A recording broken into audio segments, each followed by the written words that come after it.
Okay, nag-upload na ako ng breakdown. 11:30 p.m. Nire-record ko to 11:52 right now. So, most probably umaga lalabas tong video na to. So, gusto ko lang sabihin to start the video is good morning to one person only, and that's Justin Brownlee. Magandang umaga sa'yo, Mr. Justin Donta Brownlee. Oo na, glazing na akong glazing. Wala akong pake kong glazing, okay? I don't care. Bigay niya na tong moment na to sa amin, sa mga Ginebra fans, okay? Alam ko, hindi maganda sa digital footprint ko itong mga pinagagagawa ko kasi normally, pag nag-upload ako ng ganito, kagaya nung last na upload na ganito, na reaction after the game, mga yap, bullshit ko, parang tama na muna, like alam mo yun, parang ano lang yun rare occasion lang, pero parang feeling ko kailangan ko gawa ng follow-up. Tignan lang natin tong music nito. Parang kailangan ko gawa ng follow-up kasi parang alangan namang yung pinakahuling ganun, negative na nagluluksa na may pa-rain effect pa sa dulo. Syempre, kailangan masaya tayo. Like, minsan lang tayo maging masaya, guys. Hindi. Actually, okay, hindi ko talaga magets. Like, anong nangyari kanina? Parang lang siyang isang malaking blur yung game na yun na nangyari. Like, simula pa lang nagpapa-all na ng 3 points si Stephen Holt. Pagpasok ni Jamie Malonzo, biglang tumira agad ng 3 points. Tapos parang lahat nag-contribute. Like, nakakatawa na 9 minutes lang si RJ. Like a direct adjustment or direct reaction sa nangyari last game. Which, you know, maganda kinalabasan for Ginebra kasi they finished with Maverick Kahanmisi na nakashoot ng big time 3-point play +1 galing sa pinch post kay Brownlee na nakakatawa kasi actually galing siya sa turnover or sa long bounce yung possession na yon prior. Nag-long bounce siya tapos parang nakuha ulit nila yung bola, parang nanonood ako sa TV. Sabi ko, tama na, magtakbo muna tayo ng triangle ulit tayo, triangle. Bawal tumira ng 3 points. Lay up muna lahat kasi long bounce. Kalma lang. Tapos biglang nag-triangle. Na libre, double team. Alam niyo kasi kahit sa totoo lang, okay, ayoko maging KJ, pero hindi maganda sa kalusugan ni Justin Brownlee yung ganito. 36 years old na to, okay? 45 minutes ang nilaro, siyam lang ang daliri, at nalalaglag ang daliri pag tinatanggal yung tape. Pero I guess,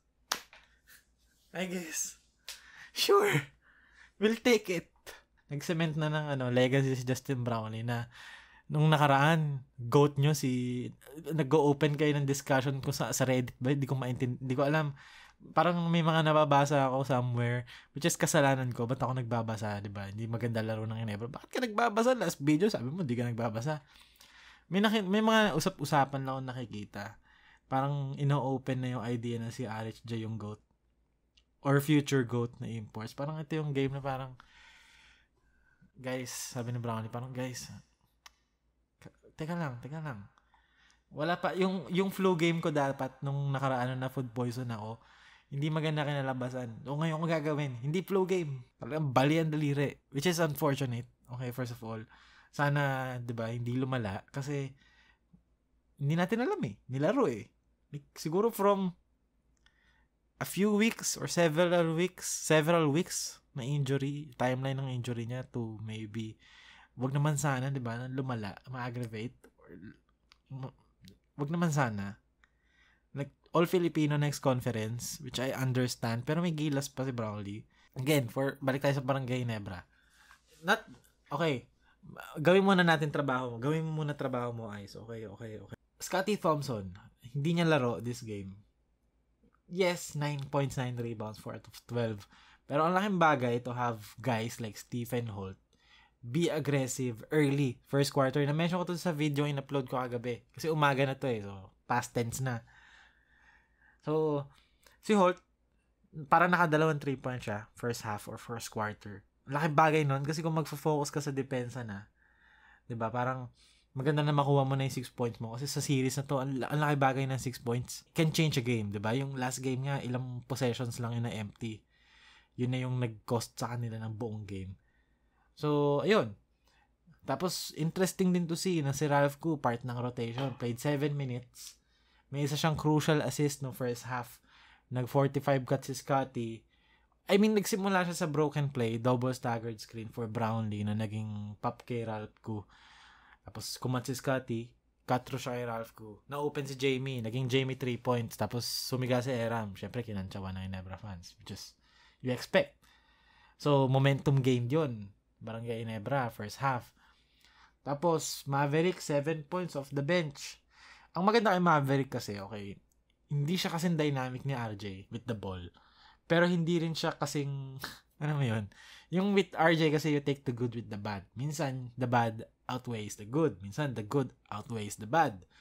So, you have to gamble. Kumbaga, parang kami CJ Perez na parang naglalakad na slot machine. Hindi mo alam anong makukuha mo. Whether turnover ba o magandang play.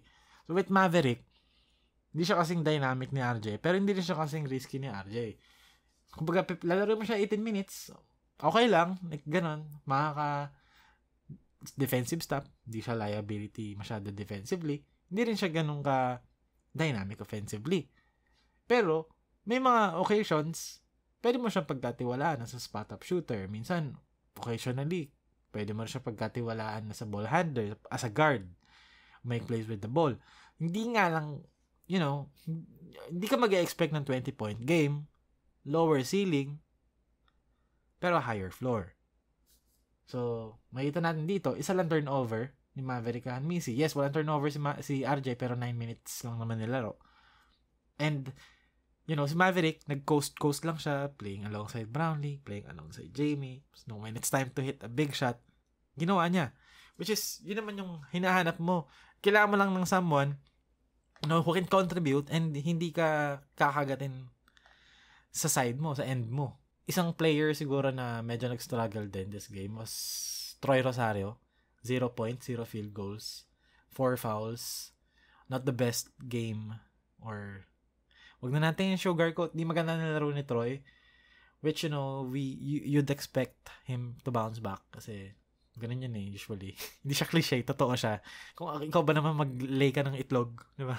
0 points ka, babawi ka. The fact na nanalo sila this game, you'd give him the pass, di ba? Parang, I'm expecting na magbabounce back ka, which is kailangan for the next game. Kasi TNT, tilambakan mo bigla, di ba?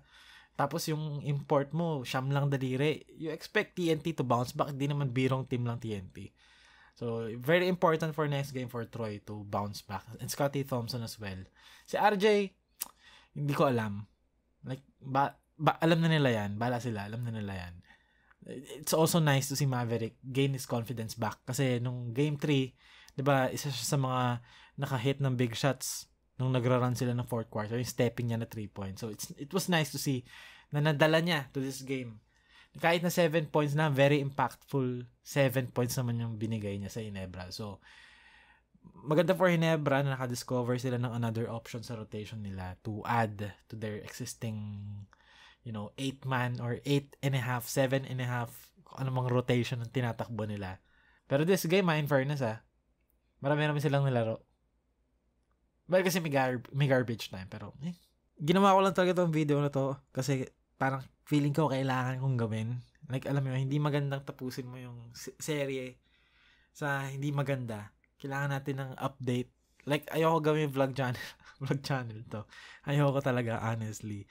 Like, ako, as a person, mahiyain ako. I'm not the person na tatapat sa camera magsasalita. Pero, may comfort ako nakukuha na alam ko na I'm speaking to the right people, to the Ginebra fans na, alam mo, mula pagkabata ako, Ginebra na talaga mula 2006 nung nagkamalay ako sa basketball. Nung nagsimulang na-introduce sa akin yung basketball, Ginebra na talaga. May konting comfort. Ano ba konti? May comfort. Basta, may comfort. Na parang, mas feeling ko at home ako. So, mas comfortable ako maggawa ng mga ganitong kalokohan na alam ko naman na, it's gonna perform 9 out of 10, 10 out of 10, out of the last 10 na upload. But I don't care. It's nice. I think it's good for the community if meron. Hindi, I know meron. Ang pretentious kasi pakinggan ng word na the community. Parang, ewan ko. I'm just yapping. Okay na to. Na-meet ko na yung quota. Okay na.